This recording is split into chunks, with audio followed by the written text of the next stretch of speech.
I'm subscribed to a bunch of acquisition newsletters, digital marketing acquisition newsletters, conversion rate optimization newsletters around all sorts of digital marketing, social media marketing. But honestly, it's not often that I get one and I go, oh my gosh. And that's what I got today. I got this one just a few hours ago. I read it and I went, whoa, that is great. And so I need to share it. I need to share this on this episode of the show. This is from @IamGDSA on Twitter, on X. I'm always sharing this guy's stuff. I subscribe to his newsletter, and this issue of the newsletter, it's called the Social Growth Engineer newsletter, was really good. So I'm just going to jump into it. This issue is called Doomscrolling Content TAMs, and guess who clicked? And then the subheading is, and I really like this, sorry, but you won't make it on TikTok with yet another AI note-taking app. By the way, you won't make it on TikTok with another AI note-taking app, but you can make it on organic search with an AI note-taking app, because even though there's tons of these, very few of them actually know how to do bottom-of-funnel search engine optimization and target use intent, purchase intent keywords. If you want to learn more about that, listen to the past several previous episodes of this show, starting with episode 644. Let's get into this newsletter. And by the way, if you're wondering where I'm recording, I'm at a cafe. I'm at a cafe with an iced coffee. There's lots of people around me. They're looking at me like I'm a madman because I am recording my podcast at a public cafe. So the author of this newsletter @IamGDSA, he starts and he says, I'm still speaking to at least 2 founders every week building AI note-taking apps. And then he shares this crazy screenshot of just how many AI note-taking apps there are, and it's hilarious. To make big bucks, either be first to monopolize a content niche on a platform with a new model or app, or be second, or maybe third, but definitely don't be fourth. Luckily, there are many content niches across different platforms. That's why many apps on this list are already making 50,000 plus MRR. Oh, wow. So even though there are a lot of these AI note-taking apps, kind of what I said, a bunch of them are actually doing okay because they are going deep into a specific platform. On TikTok, especially in study talk, 2 main players dominate, CocoNote and TurboLearn. Both built a ton of accounts, optimized their videos, and aggressively spammed their way into Study Talk's AI note-taking monopoly. What he means by building a ton of accounts is they have creators making, like so many creators, making different styles of videos, trying to get users for the apps. And so they might be putting out 10 videos a day, 15 videos a day, could be 25, could be 50 videos a day, just with a bunch of different accounts. And you pay some of these creators, it might be $5 or $10 per video, could even be less. And then one goes viral and it just makes up for all of the expenses by far. That's kind of how that works. So the newsletter continues, we're over a year into AI note-taking. If you want to compete now, don't replicate the same playbook with a subpar app or be ready to pay those high CPMs, those high cost per mils. Instead, you have more interesting options. And this is where I said, oh snap, this is crazy. So this is where it really gets intense. So he said, instead, you have more interesting options. Niche down to the smallest possible common denominator. Target a different location. Germany, France, or Spain all have users willing to spend money on apps. That's so true. Find a verticalized content niche and start distributing your app there. And identify a significant TAM of doom scrollers and craft a unique experience just for them. Identify a significant total addressable market of doom scrollers and craft a unique experience just for them. We recently featured an app inspired by a viral TikTok page. So if you're listening on YouTube, I'm sharing a screenshot, and on the left is a highly popular viral TikTok account. It has 3.1 million followers and 43.3 million likes. And it's posting cute, comforting, emotionally supportive content. And on the right side is a newer TikTok account. It only has 5.3 thousand followers, but it's promoting an app inspired by that same viral content. The content and the branding and by the way, this app is the #1 AI best friend forever app for teens. And the app is killing it, making tons of money. So the left side, the first one, the popular one, it's just a content account. And then these very smart entrepreneurs said, this content hits. Let's make an app for this content and then just make the same content. It's easy enough content, make the same content and use that validated material, that validated content to get users and customers for our app. The content and branding on both accounts similar, using soft colors, blob characters, motivational or comforting messages. But again, the newer account uses this style to funnel viewers towards an app. So the newsletter continues. They hit just short of 1 million views in under 30 days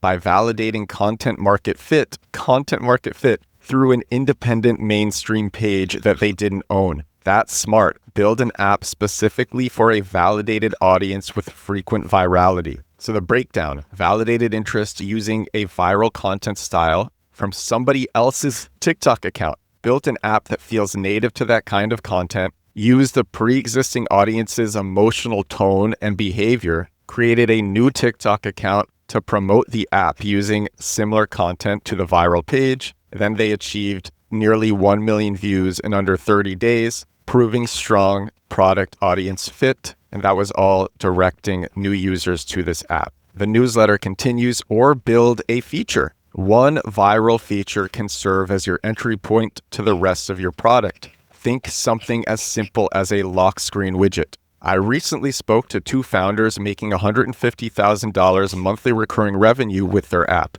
They discovered their idea and viral content format simply by scrolling through comments in a specific TikTok niche for a week straight. The comments section is a gold mine of insights. So they spent a week looking at these comments, just browsing TikTok, watching what content does well. And they saw comments like, "I didn't realize how much I missed this little blob. You get me through PA school. I look forward to a video every week. Your videos find me when I need them." People aren't just liking this content, they're forming a real bond with it. And then these comments tell you what features or experiences would resonate in an app. Daily affirmations, an AI blob friend, scheduled emotional check-ins, shareable uplifting messages, lock screen widgets that surprise you with kind words. So this is the rest of the newsletter now. And it's talking about how to do attribution with these channels. And that's something that I've heard from a lot of people. So he has a unique way of getting attribution. I'm not sure how much I like it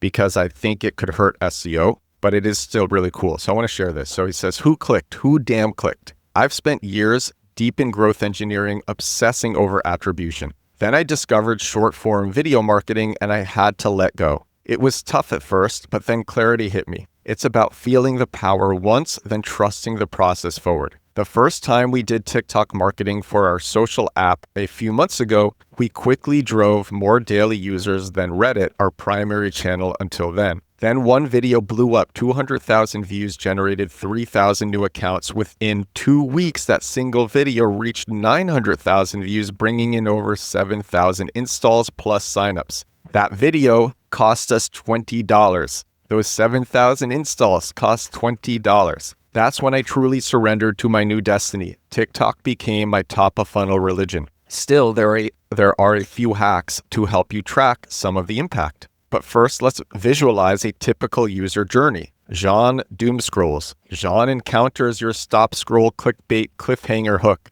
Jean watches your problem solution format.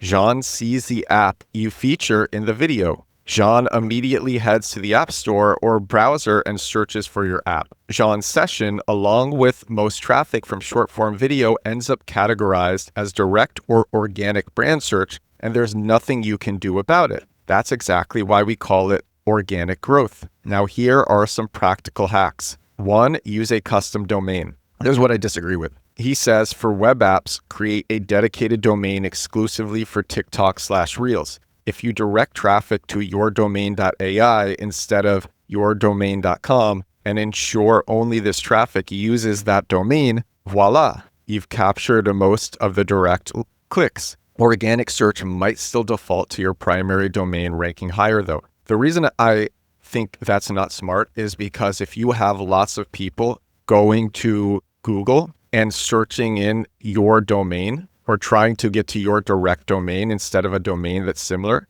that's going to boost the performance of your entire domain. So if you have bottom of funnel SEO landing pages on your domain, and you should be going after easy bottom of funnel keywords, especially ones that represent large purchase orders. Oh my God, you literally could have one page representing large purchase orders that's bringing in double of what you're getting from TikTok because the purchase orders are so large. And anyway, if you have lots of people searching your domain on Google, and that's happening consistently, that's going to boost the performance of your entire domain. So I would personally sacrifice the attribution, knowing the attribution, for the boost to my SEO. That's personally me though, but I'm obsessed with SEO. That's why I have this podcast. Most of my episodes on this podcast are about search engine optimization.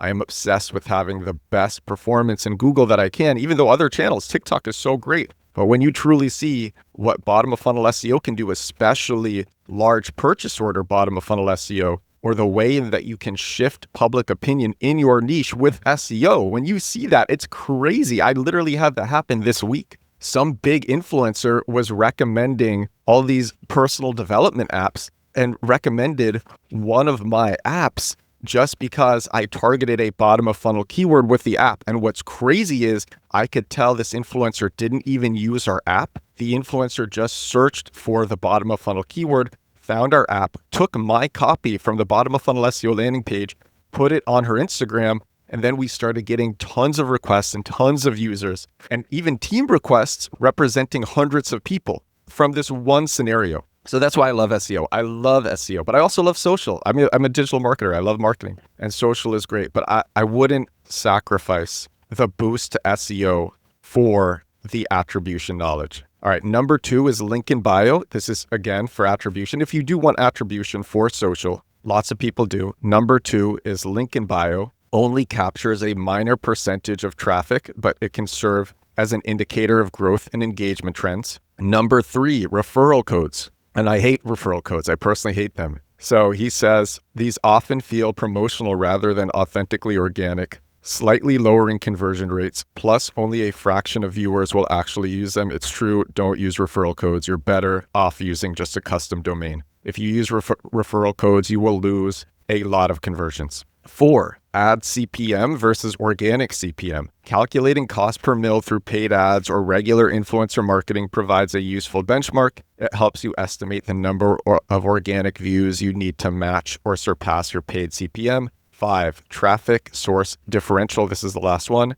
If your app or site is established with clear traffic splits, direct search, paid, social, measure your compounding growth in direct and organic searches. Analyzing these shifts will help pinpoint the impact of your TikTok or short form video efforts. So I want to go back to the lessons at the beginning of this newsletter, the one that really had me go, oh snap. And it was the simplicity of the method from the entrepreneurs who made this AI BFF app for teens. They found a content page with a big audience, with a validated content that consistently did well. They said, okay, we can make content just like this. It's easy. And we can make a mascot and an app that basically represents this content. So they did that. And then they made the content. And within 30 days, they get 1 million views. And this isn't just like BS views. These are views that funnel people towards an app. And as the author said, the author said he got 900,000 views, which brought in over 7,000 installs. And I've personally done the same thing. I share the story all the time. This was right when ChatGPT came out. We just made the dumbest ChatGPT web app. It was called bestreasonswhy.com. Gave you like reasons to do anything. Literally anything. It would just give you 3 reasons why you should do it. I had a video on TikTok that got 67,000 views. That video brought in 3,000 users off 67,000 views. And so like this AI app getting 1 million views, probably bringing a lot of users. And then a similar app is doing $150,000 monthly recurring revenue with this same strategy. So I really like this. This is an awesome newsletter, the Social Growth Engineer newsletter. And if you're not already following at IamGDSA on Twitter, on X, totally great follow. And that's what I wanted to share with you on this episode of the show. I'm really enjoying this cafe ambiance. You can't really see, but there's a river in front of me. Lots of people walking around, lots of commotion. Actually, you can see this reflection in this mirror behind me of a church steeple. And it's just a beautiful day here. I've almost finished my iced coffee. All right. Thank you all so much for watching. and for listening to this episode of The Edward Show, episode 647. 647 days in a row doing this podcast. And if you want to learn the SEO that I'm always talking about on the show, the purchase intent SEO that is constantly causing people to find my businesses for terms that represent conversions, customers, users, warm leads, my method, my 13 plus hour course is at compactkeywords.com. That's all for the podcast. I'll talk to you all tomorrow. Bye now.